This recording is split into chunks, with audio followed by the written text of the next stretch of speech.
Dear students, today class we are going to discuss about study of H drugs. In previous lecture we have already discussed about the study of C1 drugs, H drugs and G drugs. In today class we have discussed study of H1 drugs, study of K drugs and study of P drugs. So here study of schedule H1, इसके अंदर हम लोग H1 drugs की study करेंगे, ठीक है ना. Schedule of H1 drugs, schedule of H1 drugs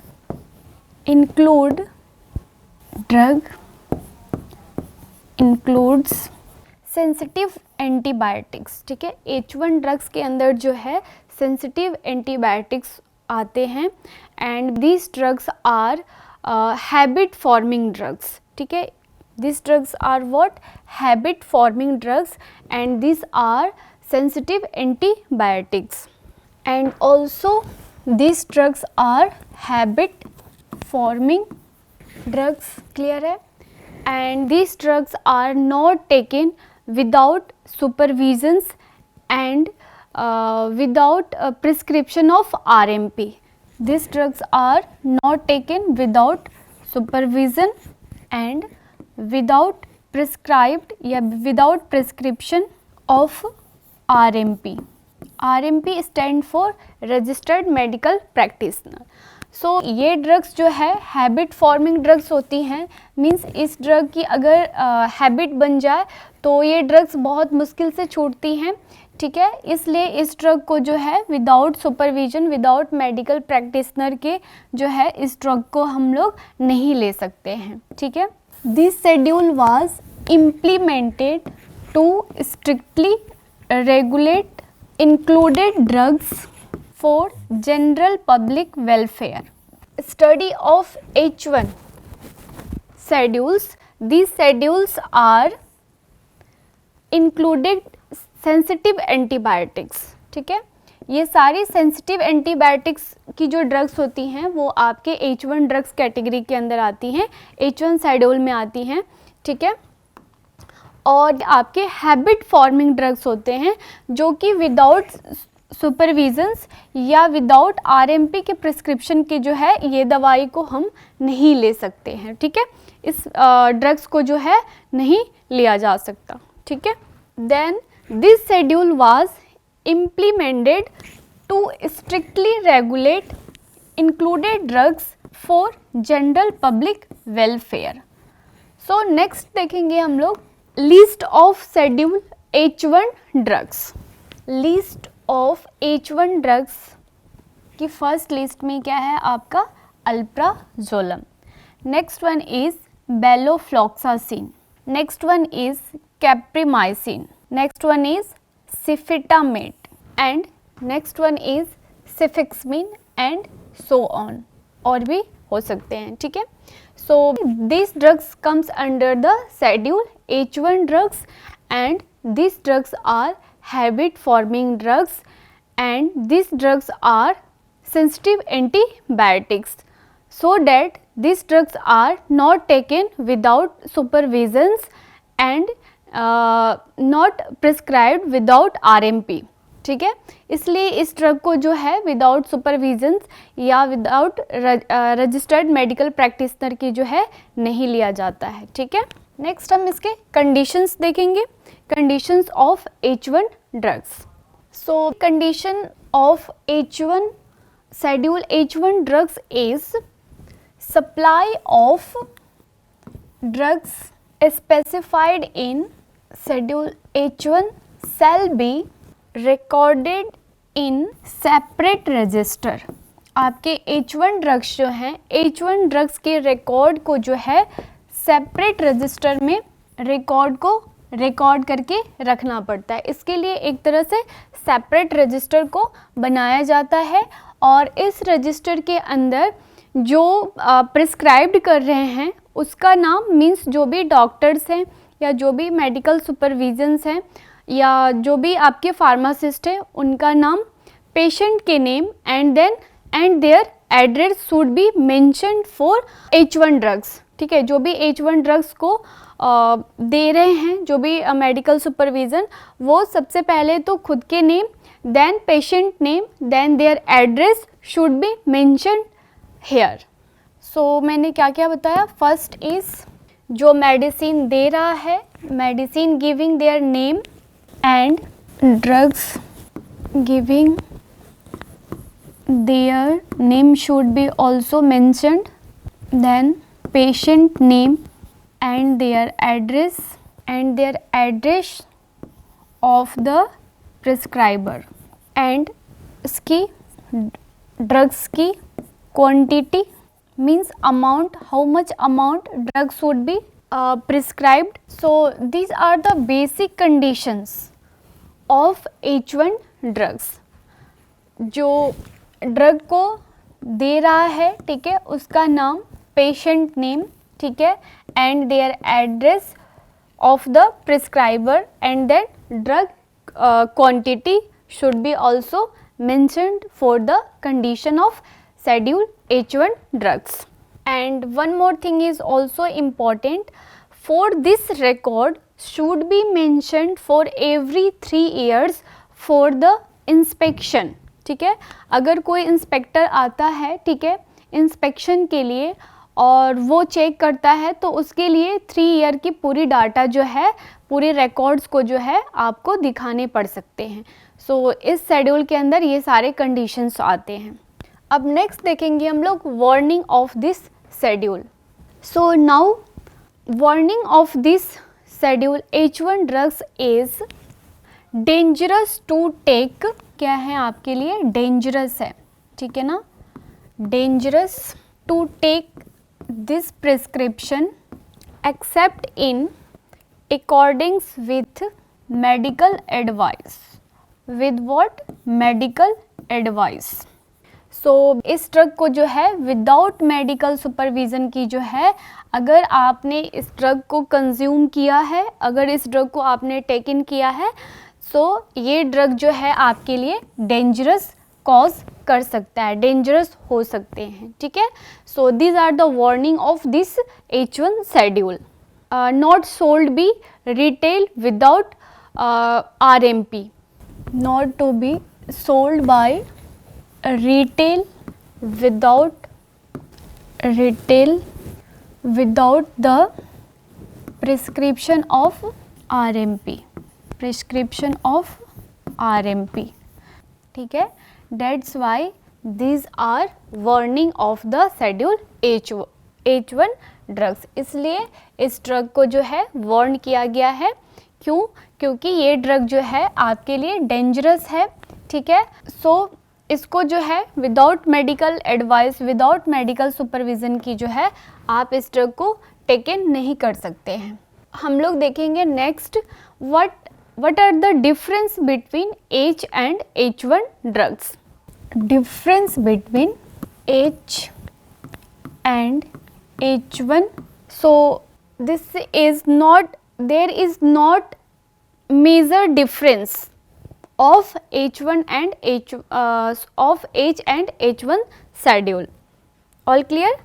There is not any difference. ठीक है ना? Not major difference. Difference between schedule H and H1. So H1 drugs. ठीक है, but antibiotics, anti-tuberculosis drugs and habit forming drugs, that will fall under H categories. ठीक है, move to a new schedule category, move to a new subcategories that is known as H1 categories. ठीक है, so H1 categories, H and H1 were not prescribed any medical supervision या not prescribed without RMP. तो these are the basic difference of this schedules. 8th schedule में हमने देखा था कि this schedules comes under the prescription of drugs, ठीक है ना। इस ड्रग में भी हम लोग विदाउट प्रिस्क्रिप्शंस के नहीं ले रहे थे, ठीक है। बट मेजर डिफरेंस नहीं है आपके H और H1 में। H1 को जो है, जो भी आपके एंटीबायोटिक्स हैं, जो भी आपके एंटी ट्यूबरक्लोसिस ड्रग्स हैं या जो भी हैबिचुअल फॉर्मिंग ड्रग्स हैं, वो सारे ड्रग्स को जो है H1 कैटेगरीज के अंदर रख दिए गए हैं। तो these are the basic difference, but both drugs are not taken without supervisions and not prescribed through without RMP, ठीक है। रजिस्टर्ड मेडिकल प्रैक्टिशनर के बिना भी इस दवाइयों को, इन सारे ड्रग्स को जो है नहीं लिया जा सकता है। सो स्टूडेंट, नेक्स्ट शेड्यूल है हमारा शेड्यूल के। सो शेड्यूल के अंदर भी आपके लिस्ट ऑफ ड्रग्स होते हैं जो कि आपके एक्सेम्प्टेड होते हैं without exempted from certain provisions, ठीक है। मीन्स अगर ये दवाई की अगर आप कोई मैन्युफैक्चरिंग कर रहे हैं तो इस मेडिसिन्स की जो है, जो भी आप बना रहा है वो उस मेडिसिन को ये नहीं शो करेगा कि ये मेडिसिनल पर्पस के लिए है, ठीक है ना। तो उस तरह की कौन कौन सी ड्रग्स होती हैं वो हम देखेंगे, जो कि आपके शेड्यूल के अंतर्गत आती हैं, ठीक है। सो इसमें जो है शेड्यूल के अंदर जो है लेबल पे ये मेडिकल पर्पस के लिए जो भी ड्रग शेड्यूल के अंदर बन रही हैं वो मेडिकल पर्पस के लिए लेबल पे जो है शो नहीं किया जाता, ठीक है ना। विदाउट मेडिकल पर्पस के लिए इस ड्रग को ले सकते हैं, तो वो सारे ड्रग्स जो हैं आपके शेड्यूल के में आते हैं, ठीक है। So few exempted drugs are as follow, ठीक है ना। कुछ एक्सेम्प्टेड ड्रग्स हैं जो कि अभी हम देखेंगे जो आपके शेड्यूल के में आते हैं, ठीक है। So drugs labelled as not for medical purpose, ठीक है ना। ड्रग की जो लेबलिंग की जाएगी, जो मैन्युफैक्चरिंग की जा रही है ड्रग्स की, उसके लेबल पे जो है मेडिकल पर्पस जो है मेंशन नहीं किया जाता, ठीक है। So first is drug labelled as not for medical purpose या मेडिसिनल यूज़, ठीक है। सो फर्स्ट ड्रग हैं आपकी क्यूनिन, ठीक है, quinine. First is quinine and other anti malarial drugs and other anti malarial as condition mentioned in schedule K.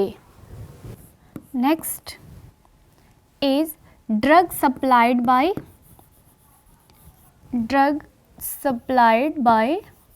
registered medical practitioner, ठीक है, that is RMP। जैसे कि कोई भी पैंडेमिक डिजीज़ होती है, ठीक है ना। जैसे कि हमारा अभी कोविड के टाइम पे हमने देखा था कि कुछ ऐसे मेडिसिन्स थे, ठीक है ना, जो कि ट्रीट करने के लिए गवर्नमेंट ने ऑथराइज्ड कर दी थी कि अगर आप इस दवाई को ले रहे हैं तो इससे जो है अगर ये जो भी प्रॉब्लम कॉज हुआ है वो रिजॉल्व हो जा रहा है तो आप इस ड्रग को ले सकते हैं, ठीक है ना।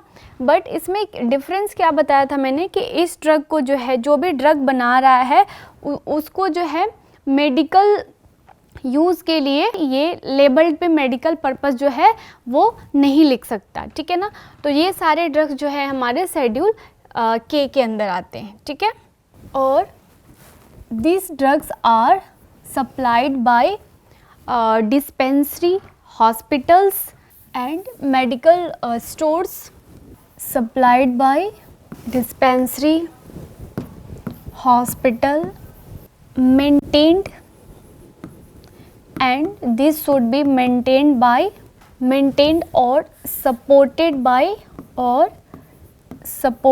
by government or local body and local body as per condition mentioned, ठीक है ना, जो कंडीशन है, ठीक है, ये कंडीशंस जो हैं आपके क्या होंगे, मेंशन्ड होंगे, ठीक है, कंडीशन मेंशन्ड इन शेड्यूल। अब जैसे कि जो भी हेयर फिक्सर्स होते हैं, ठीक है ना, या जो भी आपके ब्यूटीफुल टाइप्स के जो भी प्रोडक्ट्स होते हैं, ठीक है ना, इसके लिए जो है लेबलिंग की नीड नहीं होती। मीन्स ये सारे आइटम्स जो है, ये सारे प्रोडक्ट्स जो हैं आपके शेड्यूल के अंदर आते हैं, ठीक है ना। जो भी हेयर फिक्सर्स होते हैं, ठीक है ना, hair fixers namely mucinogenous and their preparation containing used mentioned by men for fixing beard। अगर वो अपने हेयर्स के लिए, अपनी जो beards होती हैं उसके लिए अगर ये सारे प्रोडक्ट्स को यूज़ करते हैं तो इसके लिए भी जो है शेड्यूल्स जो हैं आपके के हैं, ठीक है। इसमें भी जो है ये सारे शेड्यूल की कंडीशंस जो है मेंशन की गई है शेड्यूल के में, ठीक है।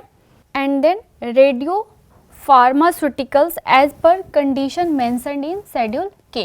Radio pharmaceuticals as per condition mentioned by schedule, ठीक है। And then next is tablets of chloroquine salt, ठीक है, chloro salt. So this condition is also mentioned by schedule salts as per condition mentioned by schedule.